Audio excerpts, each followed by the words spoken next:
Hello everyone, नमस्कार। क्या हाल चाल है आप लोगों के? होप सो अच्छे होंगे। मेरा नाम है प्रिंस त्यागी। मैं आपका होस्ट, आपका दोस्त, आपका फिजिक्स मेंटोर स्वागत करता हूं आपके खुद के चैनल पे फिजिक्स विद प्रिंस पर। यार क्या बताऊं, आप सभी को बताएं कि 2 तारीख से केस स्टडी बेस्ड क्वेश्चन आपकी इस यूट्यूब चैनल पे चल रहे हैं। तो मैं चाहता हूं आप इसे ज्यादा से ज्यादा प्यार दें और चीजों को समझें कि क्वेश्चंस आते कैसे, किस तरीके से break out of the challenge हमें इन सब का सॉल्यूशन निकालना होता है। ठीक है, तो लेट्स स्टार्ट विद दिस। आइए, ये थंबनेल रोज रोज बताने की नीड नहीं है क्योंकि ये तो सीरीज है जो चल रही है 2 तारीख से। जय हो नीम करौली वाले बाबा। केस स्टडी 7 एक्चुअली चांस इसलिए चल रहा है क्योंकि मैं रनिंग करने गया था। सुबह भी गया था और फिर अब गया, तो थोड़ा जस्ट भाग के ऊपर ही आ गया। पानी मैंने कुछ भी नहीं पिया। चलिए, सामने ग्राउंड है ना मेरे घर के। हाँ जी, read the text carefully and answer the question. पढ़ें। Consider a thin p type silicon semiconductor vapor by adding precisely a small quantity of pentavalent impurity। सबके बारे में बात करेंगे कि सर n टाइप क्या है, p टाइप क्या है, पेंटावेलेंट क्या है, इम्प्योरिटी क्या है, डोपेंट क्या है, silicon, p type, everything we will talk about each and every little information. Part of the मतलब p silicon, p type silicon wafer can be converted into an Si. There are several processes by which a semiconductor can be formed. The wafer now contain p region and the n region and a metallurgical junction between p and n region. तो ये कुछ process दे रखा है कि आप सभी को पता है कि फॉर्मेशन 2 तरीके से होती है, तो डिफ्यूजन या ड्रिफ्ट।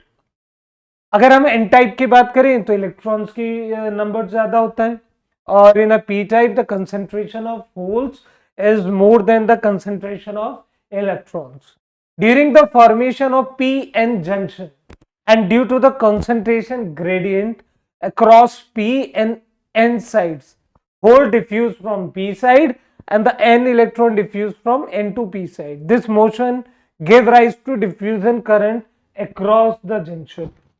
अब इतनी बात आप लोगों ने पढ़ ली है, दिमाग में ये बात आ रही होगी कि यार सर ने तो बता दिया, माइंड में हमारे थोड़ा थोड़ा गया, थोड़ा थोड़ा नहीं गया। देखो, ये तुमसे केवल इतनी बात बताना चाहता है कि एक होता है जिसे आप लोग बोलते हैं सेमीकंडक्टर।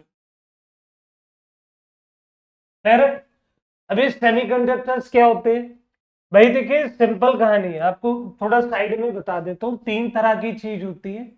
एक होता है कंडक्टर, एक होता है सेमीकंडक्टर, और आखिर में आता है इंसुलेटर।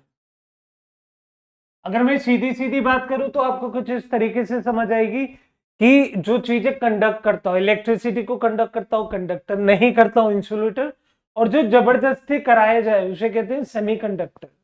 या फिर हम लोग ऐसे कह देते हैं सबके पास ना अपना अपना एनर्जी गैप है। इस वाले में 3 EV से ज्यादा होता है, इस वाले में 1 EV से कम होता है, इसमें 1 से लेके 3 के बीच में।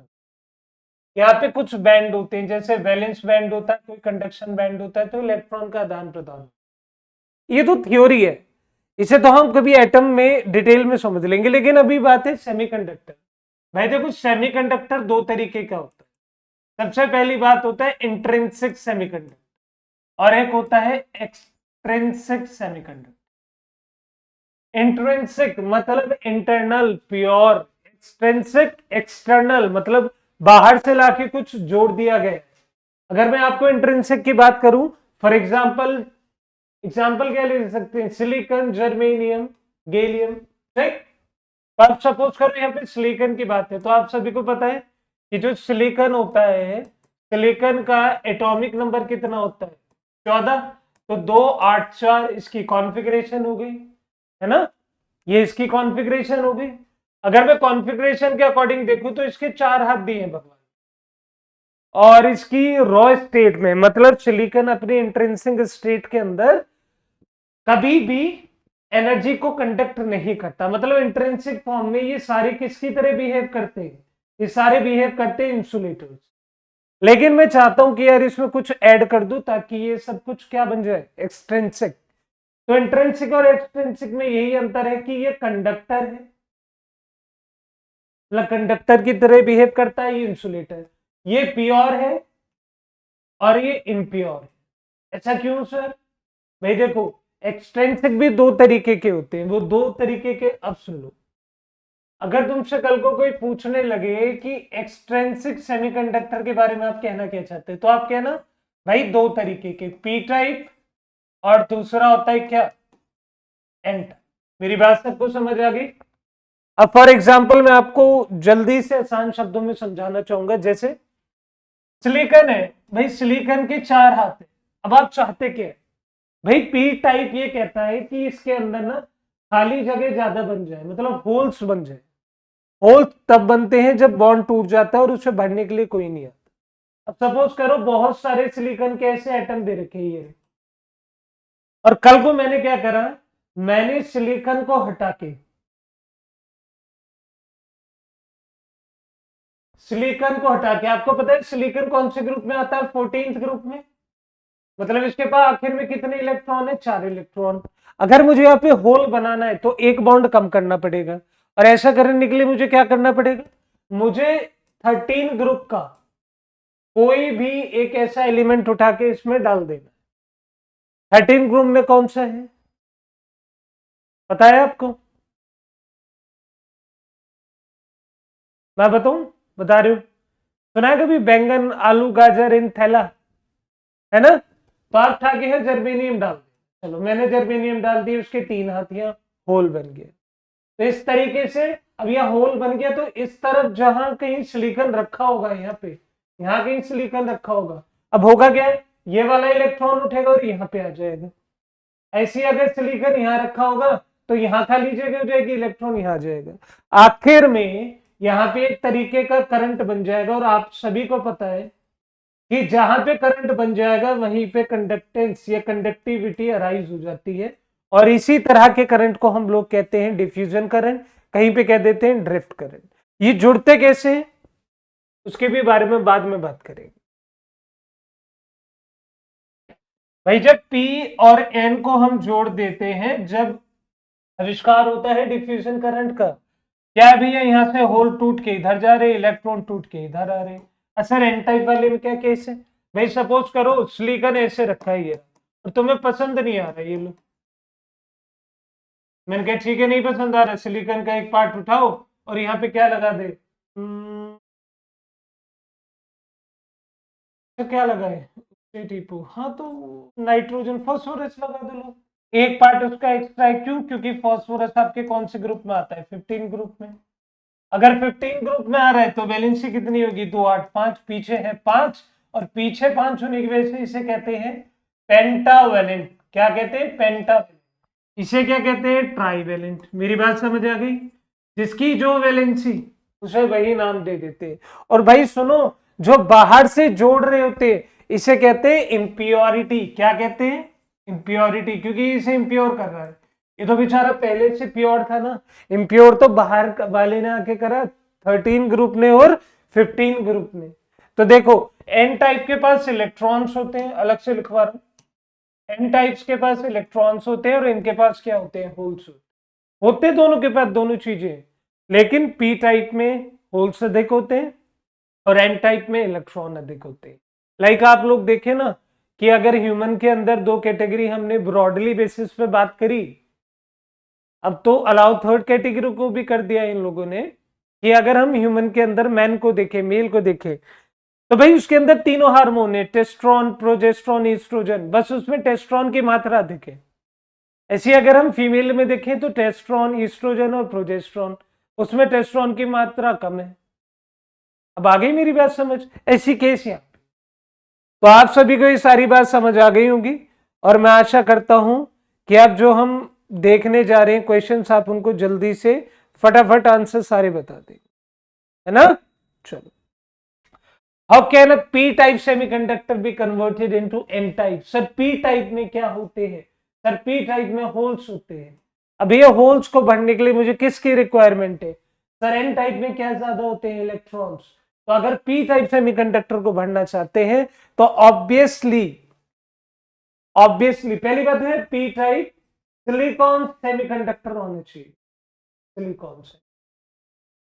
तो सिलिकॉन कौन से ग्रुप का है सर 14, नीचे वाला कर दिया तो पी रहेगा, है ना सर। ऊपर वाला करना पड़ेगा, मतलब बाय एडिंग पेंटावेलेंट इंप्योरिटी जिसकी वैलेंसी कितनी हो 5, और ऐसा कौन सा ग्रुप कर सकता है 15th ग्रुप, नाइट्रोजन फॉस्फोरस वाला। मेरी बात समझ आ गई, आर्सेनिक वाला, clear.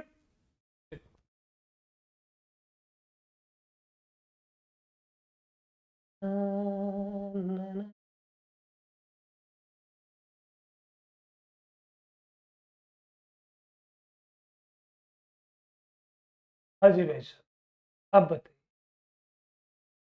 Which of the following is true about the N type semiconductor. मुझे नहीं लगता कोई भी ऐसा बच्चा होगा जो एन को, एन मतलब नेगेटिव, नेगेटिव मतलब इलेक्ट्रॉन, और इलेक्ट्रॉन की संख्या ज्यादा है तो sir the concentration of electron is less than that of holes, the concentration of holes is less than number of electrons. तो पार्ट कौन सा ठीक, सेकंड वाला। क्यों, एन मतलब नेगेटिव, और नेगेटिव मतलब इलेक्ट्रॉन के ऊपर रखा वो चार्ज, तो यह इलेक्ट्रॉन की संख्या ज्यादा है, कम क्या है, होल्स कम है। पी फॉर पॉजिटिव, वैसे पी फॉर, समझ आ गई। चलिए अगला देखो। अच्छा जी, देखिए विच of the following is true about P type semiconductor. Sir P मतलब पॉजिटिव, और पॉजिटिव मतलब जहां पे पॉजिटिव ज्यादा हो, लेकिन यहाँ पॉजिटिव की बात नहीं है, होल्स की बात है, इनके पास होल्स अधिक है। The concentration of electron is less than holes, क्या आप कह सकते हैं the concentration of holes is more then electrons. Done. चलिए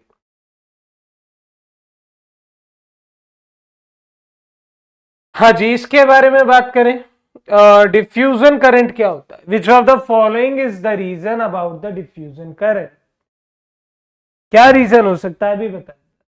अरे मेरे लाल, एक बात सोच, जब P और N को हम लोग जोड़ देते हैं, जब P और N को जोड़ देते हैं तो सर यहां से उठ के जाते हैं गोले गोले गोले होल्स, और यहां से डिफ्यूज होके आते हैं कौन, इलेक्ट्रॉन्स। एक टाइम ऐसा आता है कि यहाँ पे कोई एक फिल्म बन जाती है, और इसी फिल्म के ऊपर आप लोगों को पता है अपने पी एन जब जुड़ जाते हैं तो इसे क्या कहते हैं, डायोड। और सर पी एन पी या फिर एन पी एन जब जुड़ जाते हैं तो क्या बन जाता है, ट्रांजिस्टर। तो मैं आपको केवल इतनी बात समझाना चाह रहा हूं कि हर चीज का बेस पकड़ना सीखो। केस स्टडी बेस्ड क्वेश्चन का मतलब ही ये है कि तुमसे वो ये नहीं पूछेगा कि बता दे कि कॉमन बेस ट्रांजिस्टर क्या होता है, कॉमन एमिटर ट्रांजिस्टर क्या होता है, मतलब ही नहीं। वो तुमसे बेसिक पूछेगा, क्योंकि जिसे बेसिक पता है वो एडवांस में तो खुद ही पढ़ लेगा। और मेरी बात एक और सुन लेना, advance is more easy than basic, क्योंकि फाउंडेशन बनाने में टाइम लगता है, बिल्डिंग खड़ी करने में टाइम नहीं लगता। ठीक है, चलिए फिर मिलते हैं नेक्स्ट क्लास में, नेक्स्ट सेशन में जो कि कल होगा। Till then thank you so much, good night, love you all.